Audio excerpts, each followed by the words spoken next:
We're taking this Viper ACR and we are removing the V10 engine out of it.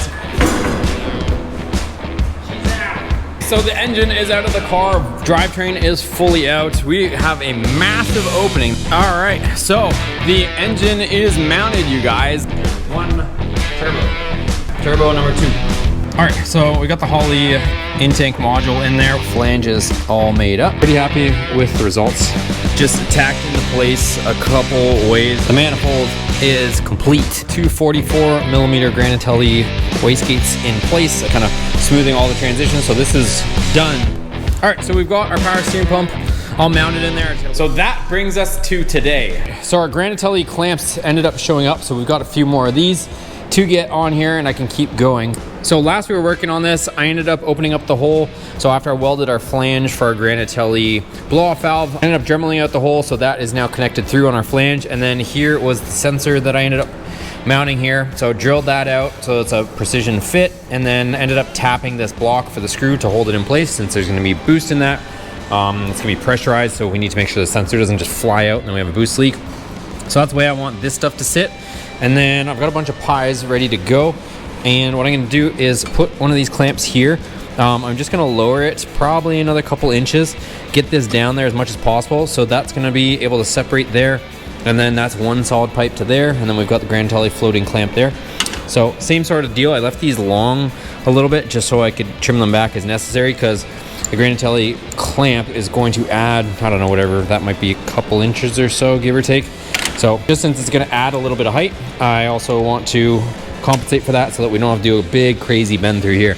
Also, you notice our coolant pipe. So ended up getting this through here. Pretty happy with how that turned out. So like I said, could maybe get it square, but since we're under a timer strength, I ended up using the Hurricane upper radiator hose through there and then connecting it to there and then using a silicone clamp over here to get it on our radiator. So might, so I gotta get a couple clamps on that, but that's pretty much that. I still gotta do the lower bunch of stuff, you guys, but it's starting to look pretty cool. I really like the way this is coming out. We got that charge pipe there and that one over there, and it's gonna look pretty cool once it's all said and done. So let me go ahead and start mounting this, welding this, and then get this connected. All right, check it out, you guys. So this was what it wanted, so this is what we gave it. So got a little hectic on the back here with the pies, but overall I did pretty decent, I feel like. So got the pie shapes all in there. It's a little bit trickier to do the pies with the aluminum because it's just so thin on the skinny ends of your pie shapes, but got it all done. Pretty happy with the welds, you guys. Check that out. So anyways, this is a bit of a tricky bugger to fit in here because I did tack it all in place and I did just rinse it off just to cool it down, but kind of has to go through here and do a weird snake turn deal. And that's kind of how I got it in, was something like this. Yeah, I think that's pretty much what it was. Tuck it past the boat. It's really not that bad though. Tuck that into our elbow, and then this kind of just shifts over, does a little turn, and bang! Look at that. So we got one side done. That's gonna look so badass. Let me get that clamp on there for a second. All right, and that's how that will look. So got our Granatelli floating clamp right there, and it comes up underneath, blow off valve there, map sensor there, and then now we just gotta do the same thing on this side.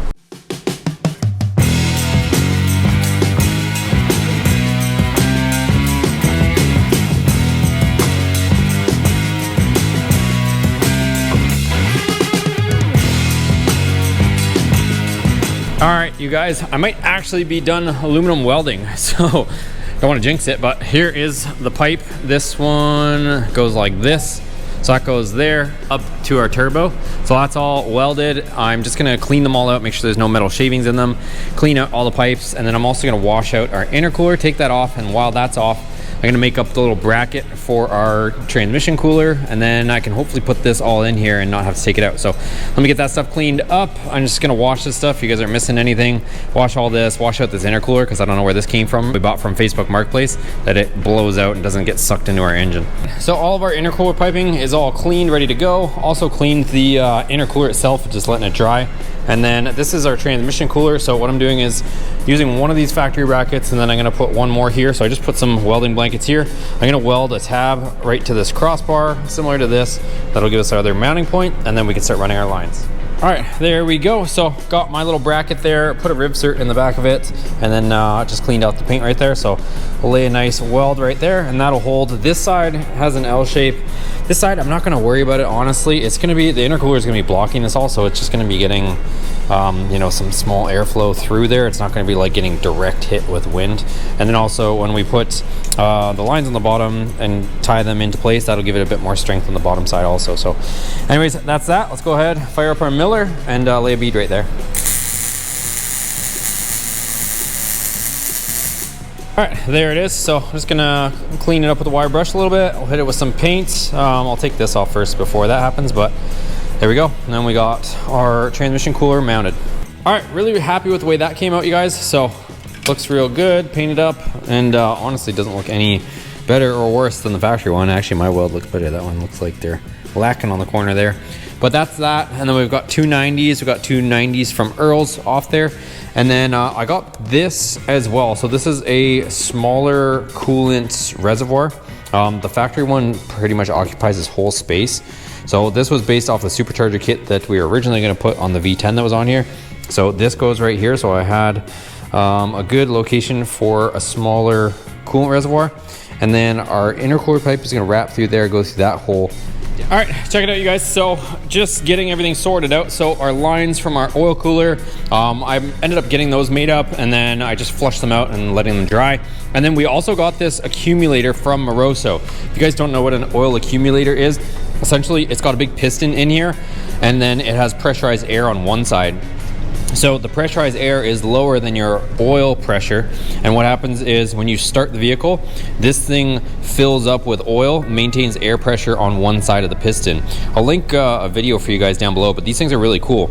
So since we reduced the oil capacity of the engine, but this thing is a rear sump, so the pickup tube is at the very back of the engine. So potentially in a drag race situation or cornering situation, sometimes if your oil gets out of the sump, then it could starve for oil. What the accumulator does is, since we're gonna be running a remote oil filter from Moroso also, this ties into that line. And if for any reason the oil pressure from the oil pump drops, this thing has pressurized oil that continues to feed into the engine. So it's a bit of a safety measure. It's probably overkill, honestly, for our setup, but Moroso has us covered. These things are super, super trick. A lot of road course guys use them, so when they're going around the corners and the oil sloshes, they maintain oil pressure the whole time. So if you guys had any doubts on our oil pressure, we got it covered with Moroso.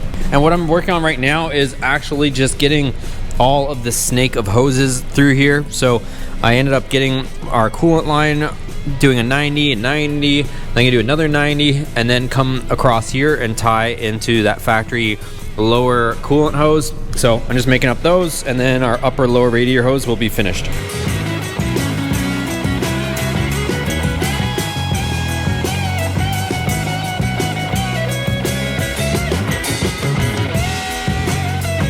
Okay, so we cut these to length, rolled the edges with our bead roller, and these are ready to be installed. All right, so it might be a little bit difficult to see because it just worked out so beautifully, but the coolant line, our lower radiator hose, is situated so that loops around there, goes over to there, fits onto our factory radiator. And then, like I said, we got the Moroso accumulator here.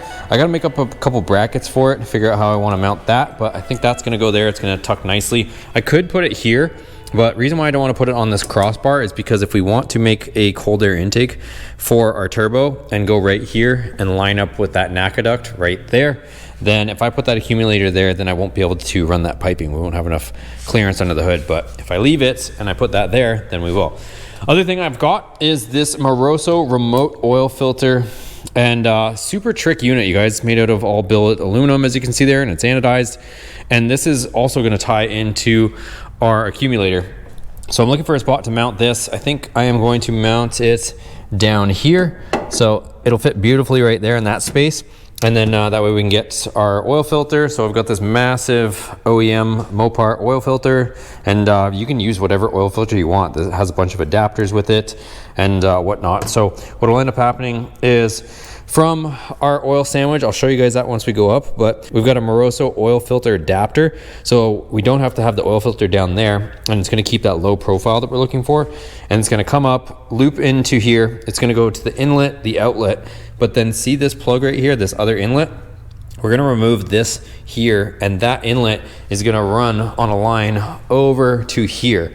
So what that'll do is, if the oil pump, for whatever reason, if we take this thing around a corner or something like that, if for some reason the oil pump stops pumping oil to one of the inlets, that's where our Moroso accumulator is going to come back in, and it's going to put positive pressure, oil pressure, into our filter, and it's going to go return back to our engine. So no matter what, even if the oil pump starves for a minute, it's still going to have oil pressure. So that's the system that we're using here. Should be a pretty good system. And yeah, let me get this mounted down there, and then we can start on the plumbing. Okay, so just finished making the brackets and welding them to the support bar for our Moroso oil accumulator. So that's going to fit beautifully right in there. And yeah, let me just take this off, and then I can paint up our brackets here. So it's got these big clamps that come through here. So I just made these uprights here, welded those, and she's solid now. So take this off and then paint this, and then I can start doing the plumbing. All right, so really happy with the way that came out, you guys. So this little lever here to open and close the valve, like I said, you can get an electronically controlled one, but for my purposes, I'm pretty much just gonna leave it open most of the time. If I want, I can always close it before turning off the engine. This keeps pressurized oil in here so that you can turn this on before starting your engine if you really wanted to. But anyways, what I ended up doing was, when I put it in the closed position, this lever was a little too close, so I just cut it back so that now I can actually operate the lever. So there it is there. So that's going to be our open position. But yeah, I just cut off a little bit, so then now I'm taking off the same amount so I can put the rubber sleeve back over it, so it looks like nothing was ever altered, but it was just a little too long and getting into the radiator before. All right, so here's a little piece that I ended up cutting off, and then I took off a little bit of the rubber part, and now we can close it in this small compact space like we wanted. So now I'm just gonna go ahead and make up the line. So we're gonna go 90 from here, bring it over across, and then we're gonna plumb it into that side of the inlet on our remote oil filter adapter. Okay, lots of stuff getting done, you guys. So just got a lot of my plumbing situated. So our transmission cooler is plumbed in. We got the line from the accumulator going through here over to there. I was gonna put these oil lines on, but I still have to take off our pan that we modified in a previous video, and I gotta take this down and actually put the gasket in it, because I don't currently have the gasket in it while I was welding it. But I can't seem to remove the pan with the transmission in place. Don't know why. It shouldn't be the case, but it's running into a bit of interference. I have to take the transmission off anyways once the torque converter shows up. So I was gonna take it off, put the gasket in, put the sensor in, and then tighten this Moroso oil adapter. But until I get the pan off and do that, there's no point in messing with that. But what I was just doing is, we got our two wastegates right there.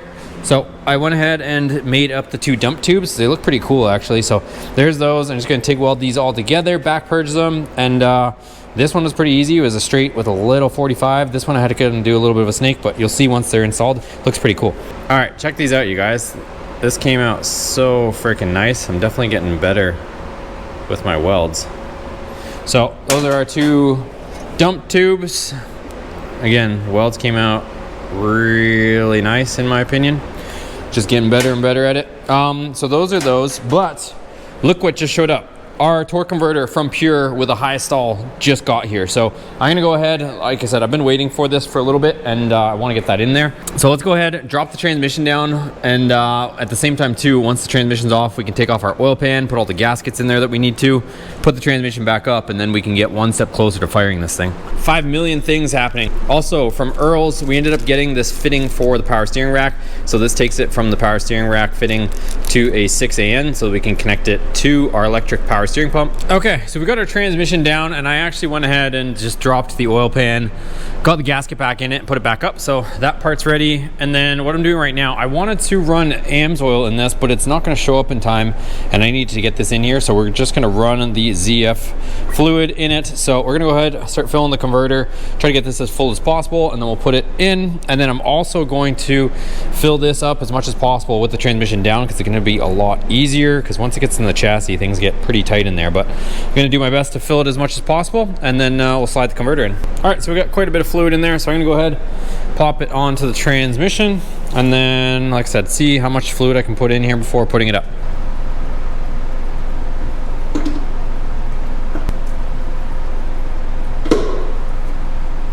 Okay, what I'm working on right now is getting our fuel pumps, our dual fuel pumps wired in. So I'm just running the wires. We got to get them down through here. I got to get my grounds connected to the frame, and then I got to run my 2 positives. I'm going to run 1 dedicated 12 gauge wire for each pump up to where I'm going to mount my 2 relays over there. So let me get that stuff kind of routed in, dressed in, and then I can put the 2 relays up there.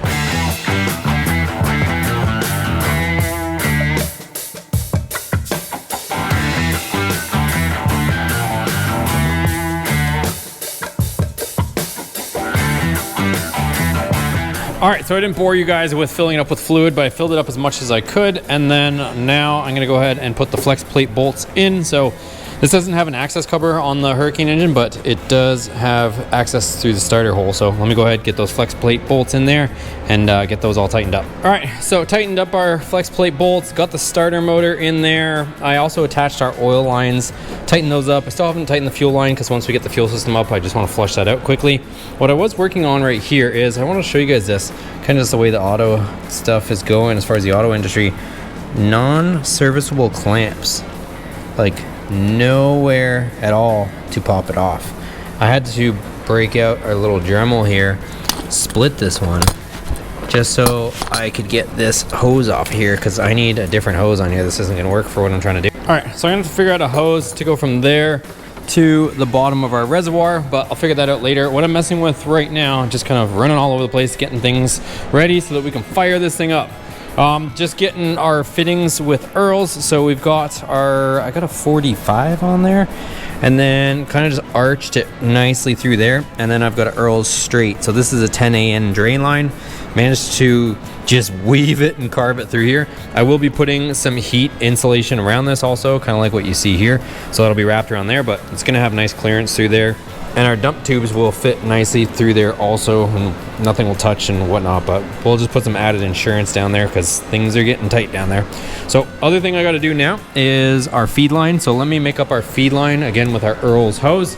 I made up the one side of it right here, our straight side. So you can order this from Earls. You can get it on holly.com, and you can order it in whatever length. So I think I got like 3 feet of this because I wasn't sure exactly how long we're gonna need.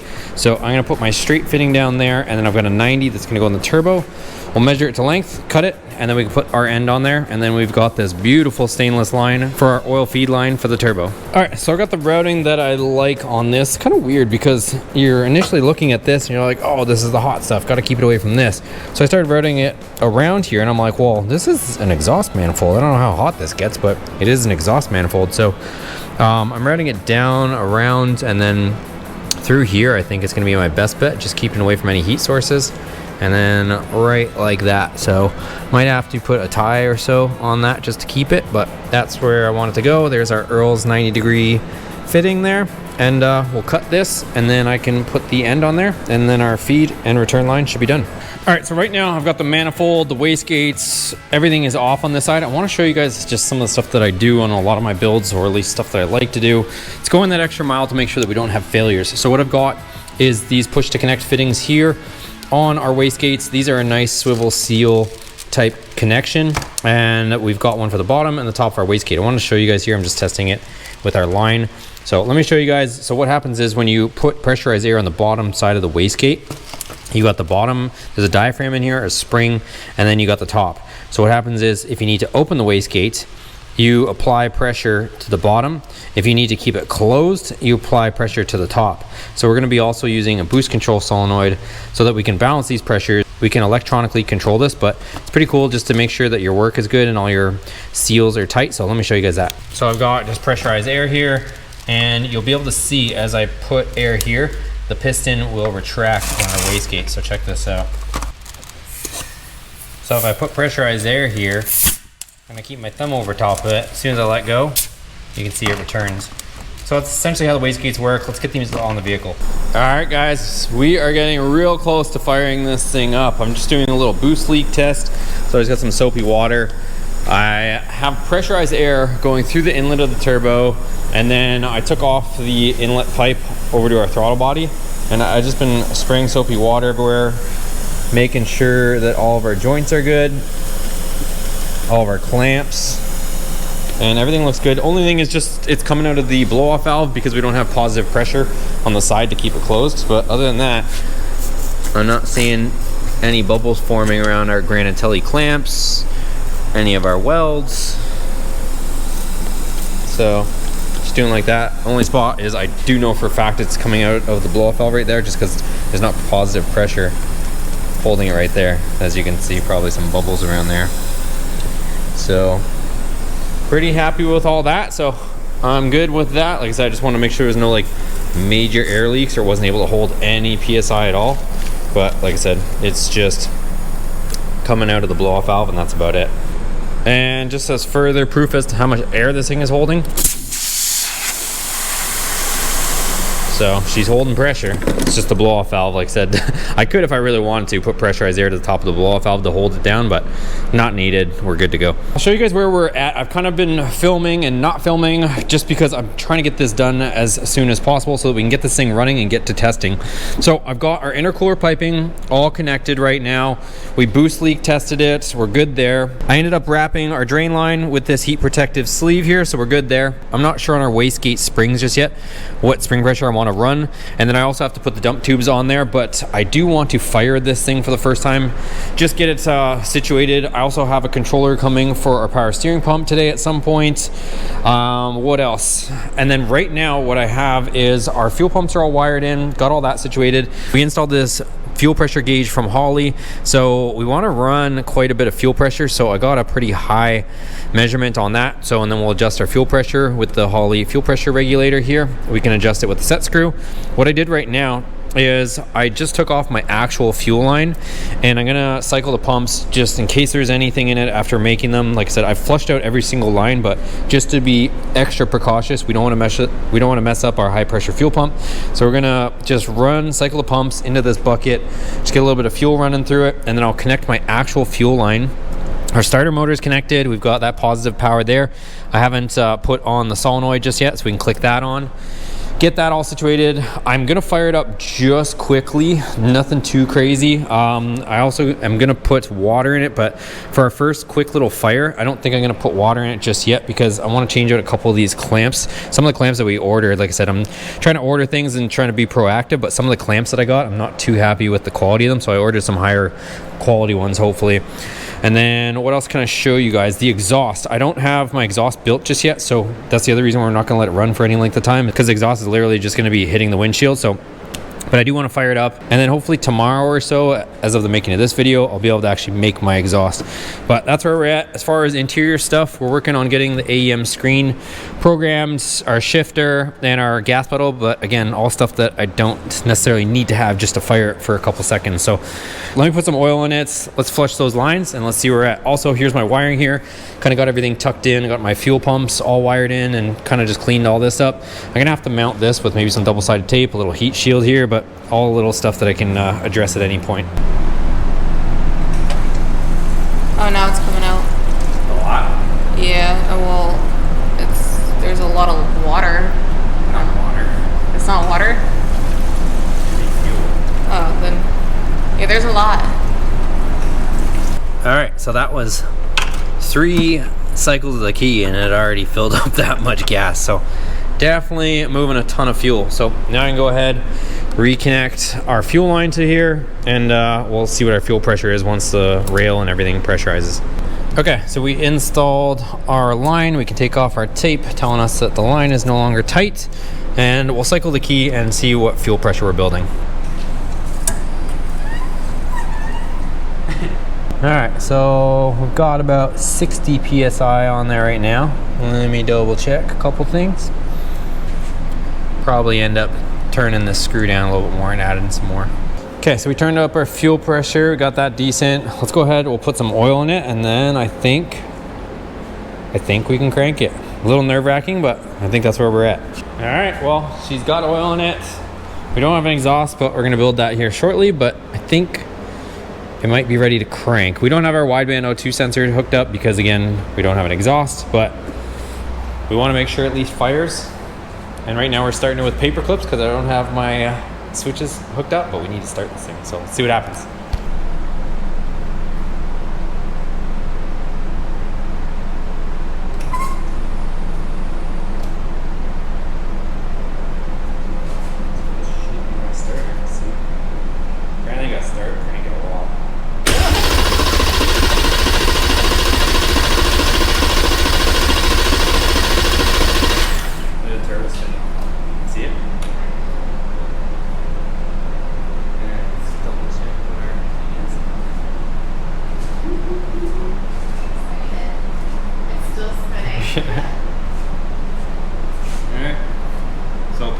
take a while for our fuel pressure in the direct injection to prime, so we'll just see how she does.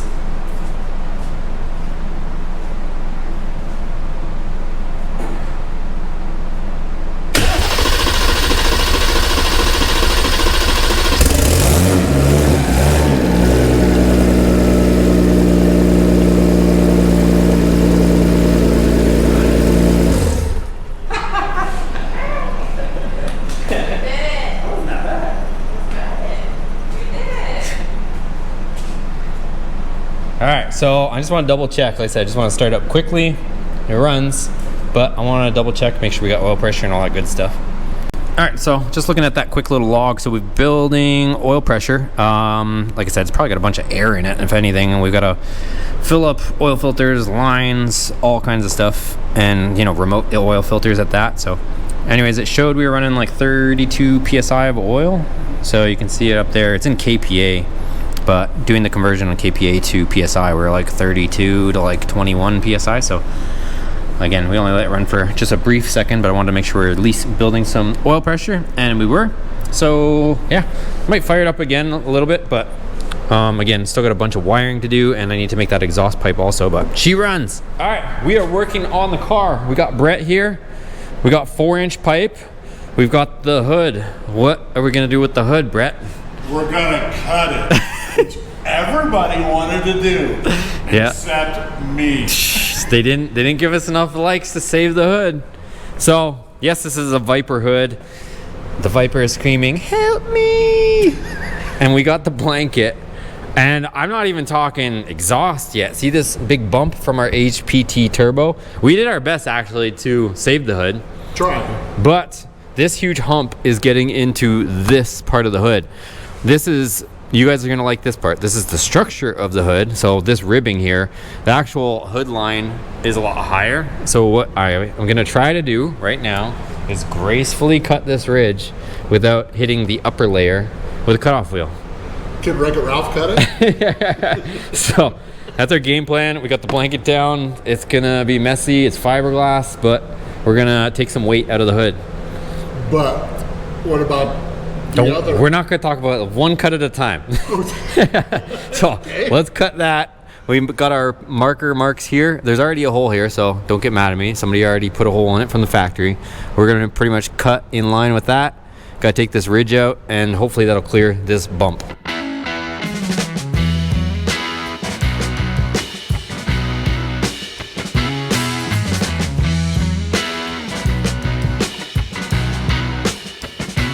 All right, so this is the chunk we just removed. Got super lucky, or just precision, but the teardrop part right here is right there. So good thing I did a nice shallow cut. Not sure if we need to take out more of this, but this should give us quite a bit of room around that turbo. So we're gonna lay it back down. Looks like a mouse has been in here also, making this little home. So we're gonna take this, move this out of the way, close it, see if we clear.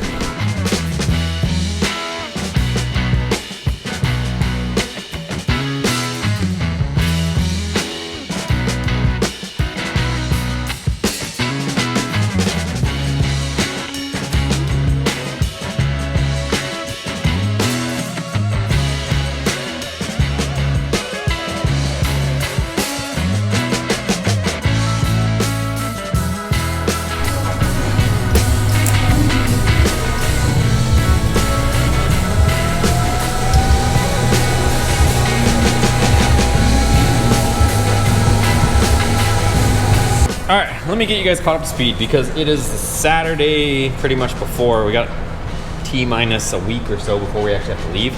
So we ended up cutting the underside of the hood to clearance the turbo. Honestly, if I didn't tell you guys that I cut it, you probably wouldn't even know because we did such a clean job, or I did such a clean job cutting it. Once I kind of missed this with some flat black paint, you're not even gonna be able to tell that I really did anything, but that essentially fits beautifully over top of our turbo. And it's not like we needed room across the whole thing, but this corner was literally hitting the high portion there, so that all fits in there. And then what do you think, Brett? I think it's time to cut the hood. You guys can't tell from our beautiful long tube exhaust. It's probably all of, I don't know, 10 inches here, and Yeah, that to there. I'm about to start TIG welding this all into place here. So we got our pie cuts here, and Brett's sad.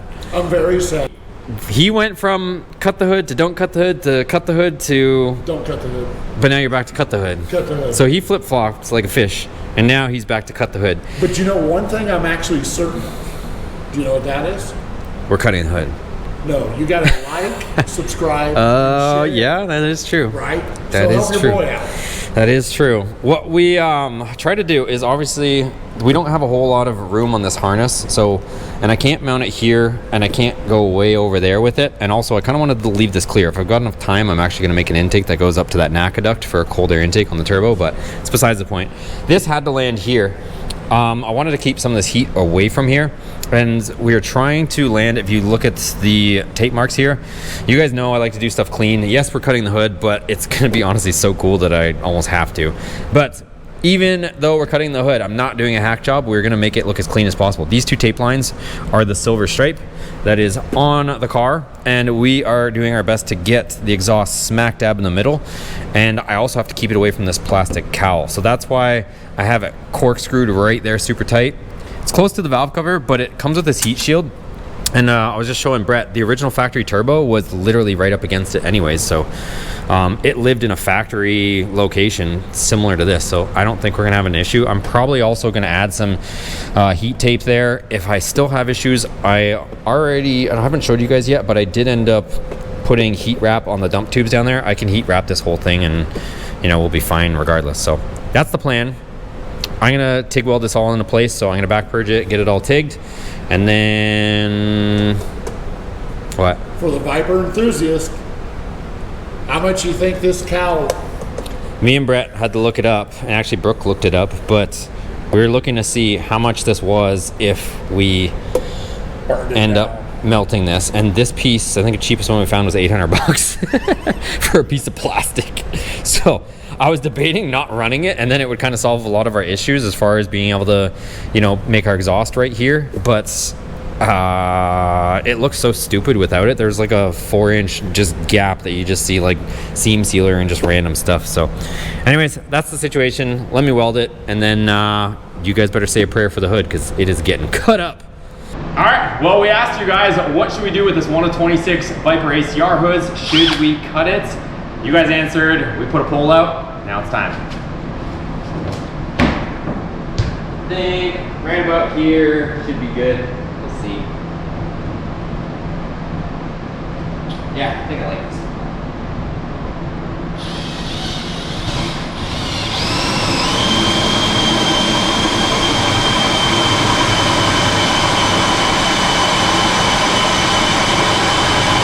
You guys could have saved the hood.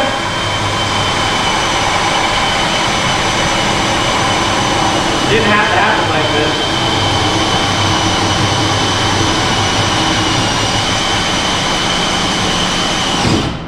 Ooh, that sounded good. I think we might have come to this. Oh, no, we got another layer.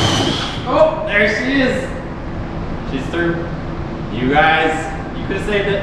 It is what it is.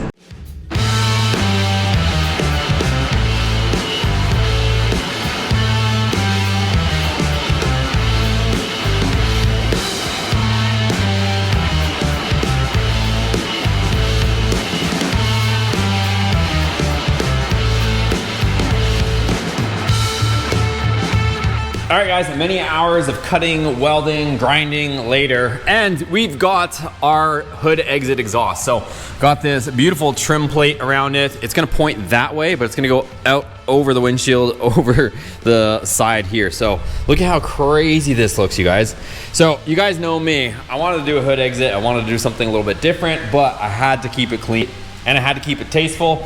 So you guys already know how we do it around here. So anyways, that's there. It's gonna fit beautifully through there. I already, test fitted it about 3,000 times already. And I kept it really far away from everything, which I was pretty happy about. Kept it well away from my cowl. And in here, I'm gonna put a little bit more heat shielding, but might look on camera like it's really close, but I promise there's a ton of clearance in there. And then again, the stock turbo was pretty much right against there too. So we'll be good to go. Ideally, I would like to hide this like that so we can see our nice welds, but it's not good placement for the O2 sensor. I want it somewhere from like the 9 to 3 o'clock position, even there, but that's gonna look horrendous. So I'm gonna stick it right there. Try to go as close to 9 o'clock as possible, maybe a little bit down, cheat it just ever so slightly, just so we don't have to look at it too much and doesn't take away from the rest of the work that we just did.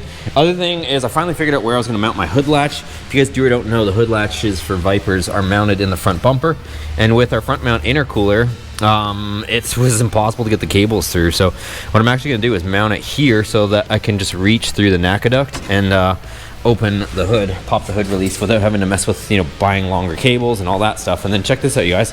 The bumper fits beautifully. I didn't have to, you guys would be happy to know, I didn't have to cut any of the front bumper to fit that massive intercooler, all the Granatelli clamps, all that stuff. So I have to take it off just to finalize a couple things, but it does fit, everything clears. So we're getting well underway here. So let me go ahead. I'm gonna take this back off, drill the hole for our O2 bung, and then weld the O2 bung in there, and then also come up with a bracket of some sort, or maybe try to use that bracket and mount that there so that it doesn't go flying when we're driving it, and I can reach in and open the hood. And yeah, that's where we're at.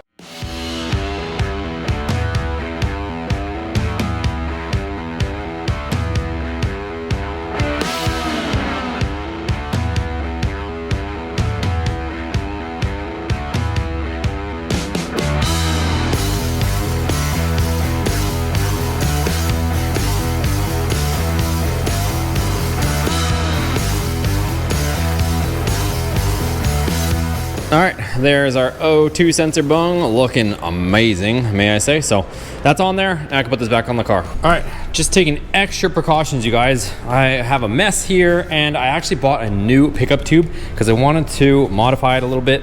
That was my old pickup tube. In my opinion, I cut it a little bit too short. So what I actually did is I got a new one, and then I've got my little digital camera here. It's nothing fancy, but I just want to show you guys here. I'm gonna set my camera down and show you guys the pickup tube, and it is dialed in. If I can do all of this at once and show you guys are gonna like this. So here, keep an eye on here. Let me see if I can snake this in where I just had it. I gotta go here. Let me see if I can get this. Hold on a second. Right through here. Bam. I don't know if you guys can see that. Look at that. So check that out. There's our pickup, and we are absolutely level with the bottom of this modified pan, just slightly hovering above it. All right, next up on the list, I have upgraded half shafts that we're gonna be putting in, because these ones, I don't know if you guys can hear that, they're pretty hollow tubed, and they're known to just twist and break right there. So I've got upgraded ones we're gonna put in there. Also, we're gonna take down the differential for just a minute here. Diff bracket that goes here, those are known to break apparently. And then I also have brand new bushings for there. This is called the Batwing. So I've got brand new upgraded bushings so that this thing is gonna be solid. So let me go ahead and take out the half shafts, and then I'll show you guys what I'm putting in, and then we'll get this thing all situated as well. And then that's why I haven't put the drive shaft in just yet, because I knew I was gonna take this out.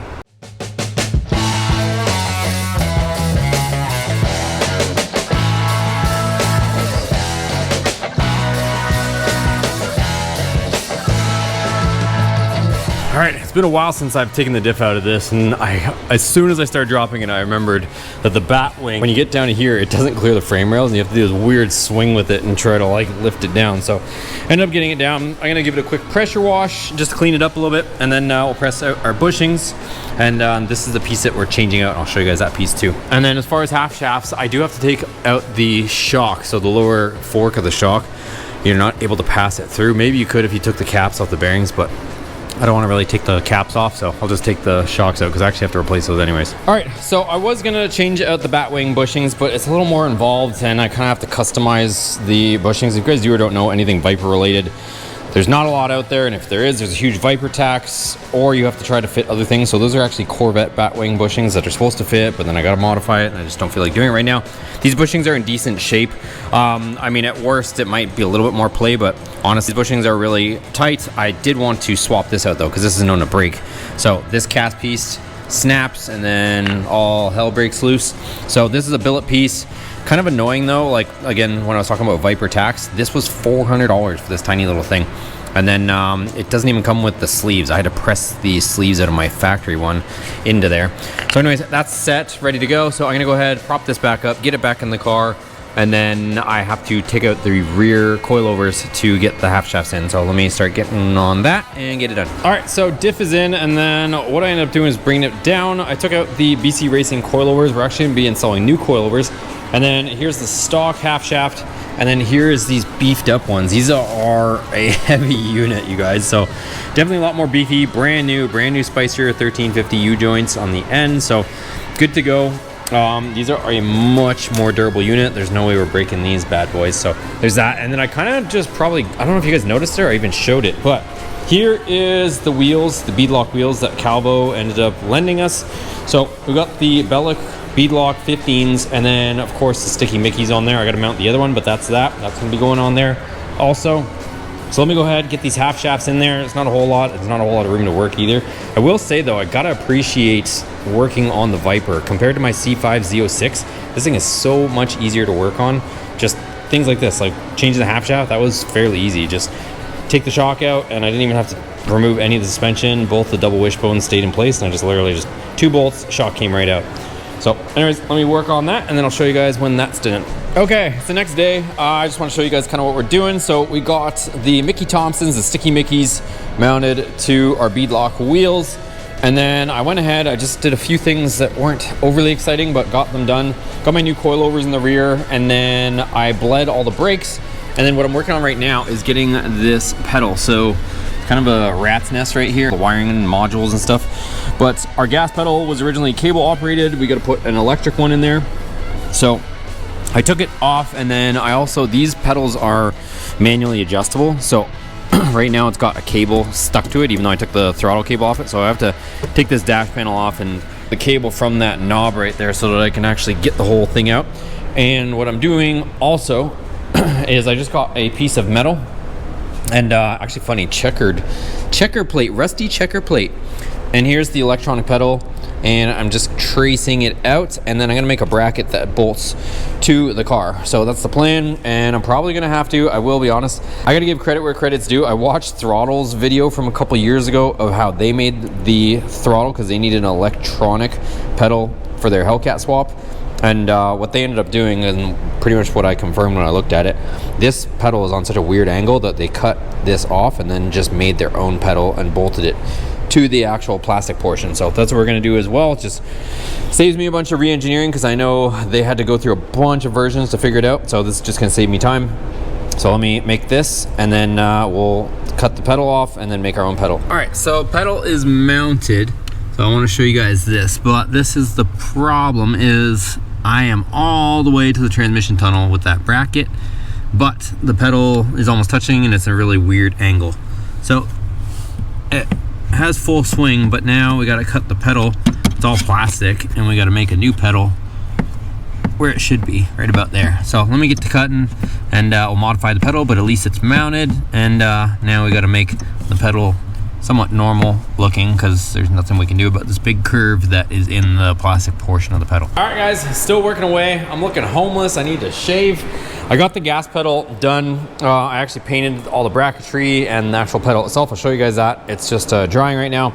And then what I was working on was the 8-speed shifter. So I want to make some brackets in there. Just so you guys know, I'm not cutting anything. I know some people might be freaking out. So I didn't cut anything to do the gas pedal, and then also retained all the factory bolt holes for our 8-speed shifter. So it's gonna look pretty tricky in here. So I made up this bracket. This thing is absolutely solid in here. And now I'm just gonna take out my bracketry, paint it all, and then I can put it in for final install and get my console back in here.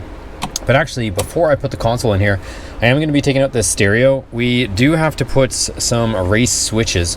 This thing's gonna be so freaking loud anyways, I'm not gonna be able to hear the stereo. So for now, just for simplicity, because there's not a whole lot of space here, I'm gonna take this out, put my switch panel where my single DIN radio goes, and then I can probably put all this back in. So it's kind of a little update for you guys. Really happy with the 8-speed shifter placement. It's gonna look factory AF, and yeah, that's about it. So let me take it apart, paint it, and I'll show you guys the end result. All right, so this was the end result of the pedal. So the pedal used to look like that, and then ended up cutting off at least 4 inches of it right there. And then I shaved off this side because this is where the brake is, and it gets a little bit close to there. And then I made up this little pedal, and essentially what that does is those 2 bolts go there, and then I shaved that down perfectly on that ribbing there.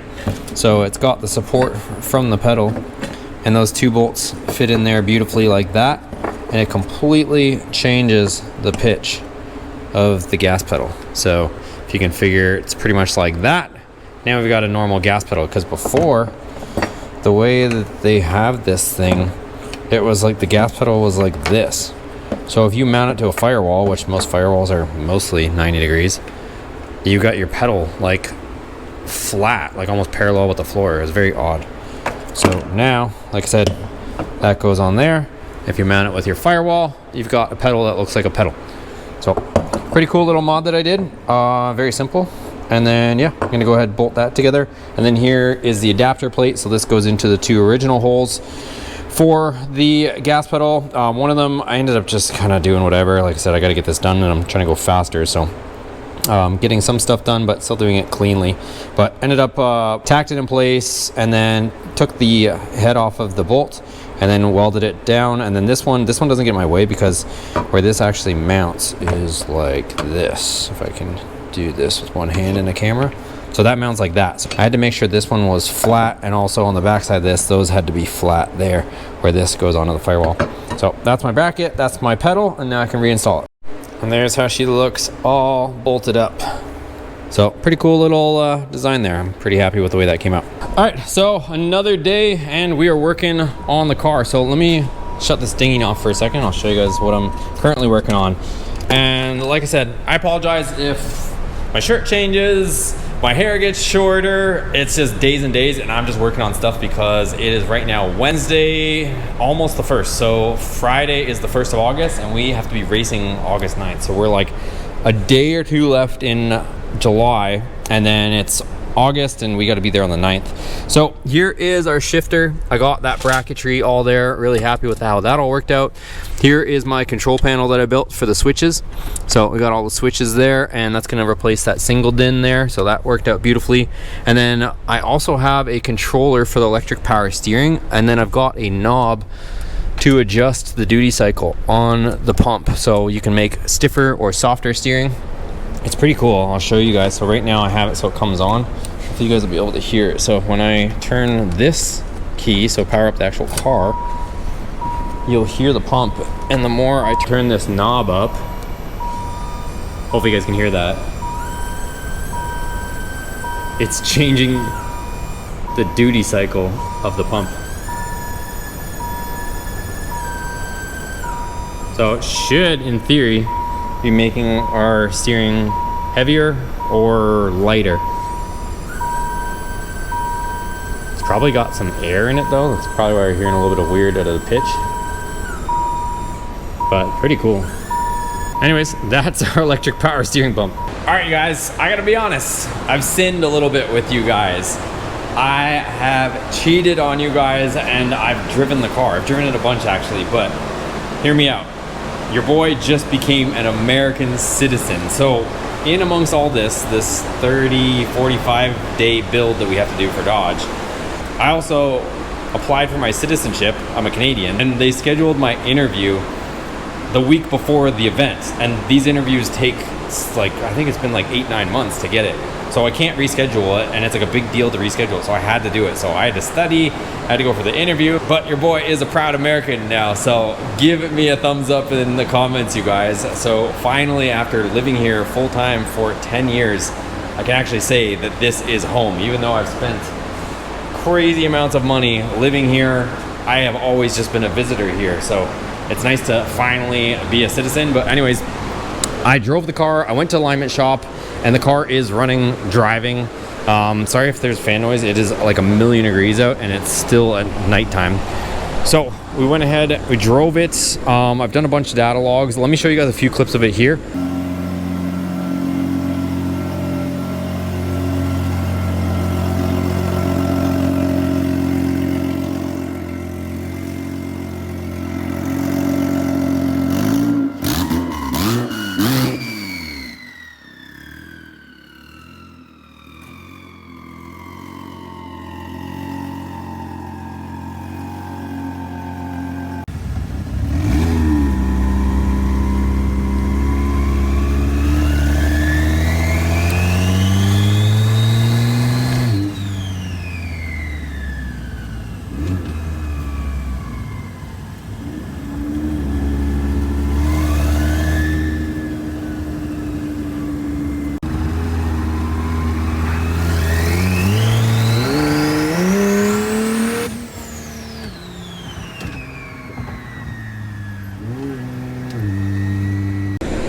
we've got this thing pretty dialed in. If all goes as planned, we are going to be taking this thing to the dyno tomorrow.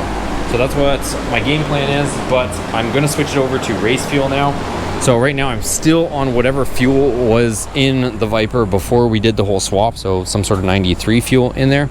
And yeah, now I've got some race fuel that we're gonna dump in here. So I'm not sure how much more is left in the tank. I still gotta work out, I guess, my fuel level sensor and you know how that's all reading.